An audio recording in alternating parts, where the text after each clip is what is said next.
안녕하십니까, 김환입니다. 이번 시간에는 2024학년도 전주교육대학교 정시 기출문제 중에서 오후 면접 문항에 대해서 살펴보겠습니다. 우선 화면을 멈추고 여러분들이 제시문을 잘 읽어보시기 바랍니다. 잘 읽어보셨나요? 자, 문제 1번은 가와 나에서 제시한 저출산 현상과 다문화 학생들의 증가가 우리 사회와 학교 교육에 미치는 영향에 대해서 말하시오. 자, 말하자면 이 저출산 현상과 다문화 학생들의 증가가 우리 사회 그리고 학교 교육에 미치는 영향을 각각 이야기해야 되겠죠. 자, 이 문항은 질문의 요지를 정확하게 판단해야 된다는 것이에요. 그런 면에서 논리력 있고 저출생과 다문화의 증가가 미치는 영향을 사회적 측면과 학교적 측면에서 이야기를 했다. 이런 답변하는 과정 속에서 문제 해결 역량과 창의력 역량을 평가하고자 하는 것이 출제 의도다라고 파악할 수 있습니다. 자, 답변의 방향성을 우리가 살펴보면요.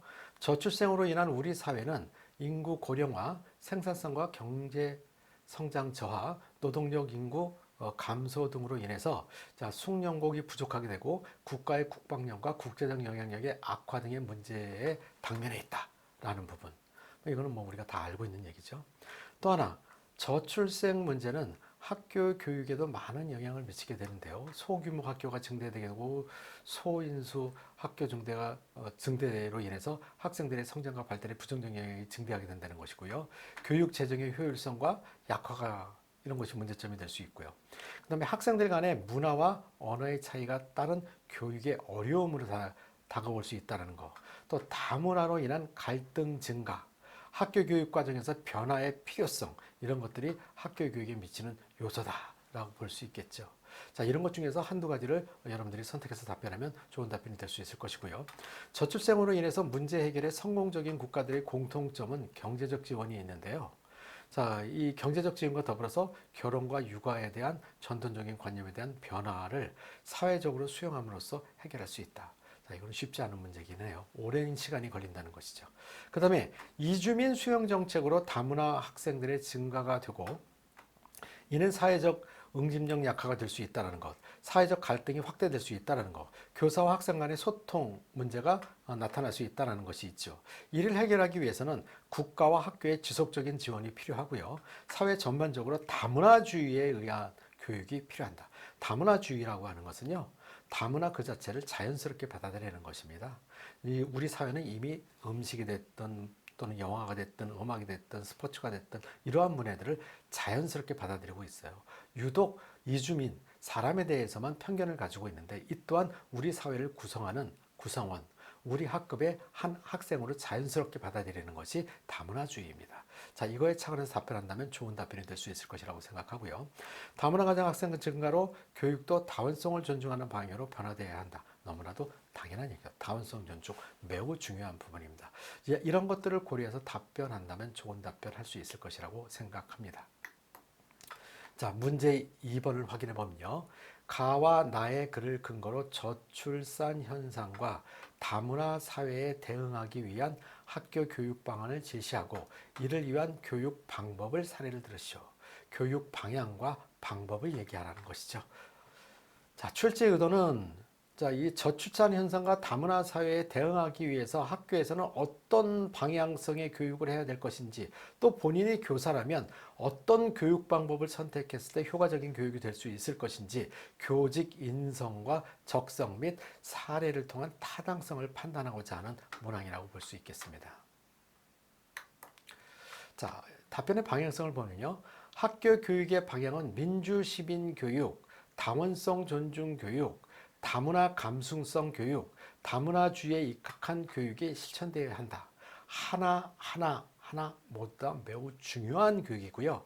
이 하나하나에 대한 것들은 여러분들이 잘 뜻을 모르겠으면 하나씩의 교육에 대한 것들을 찾아보시기 바랍니다. 또 제가 하나하나 교육에 대한 교육한 부분들이 있으니 그것도 참고해 보시는 것도 도움이 될 수 있을 것이고요.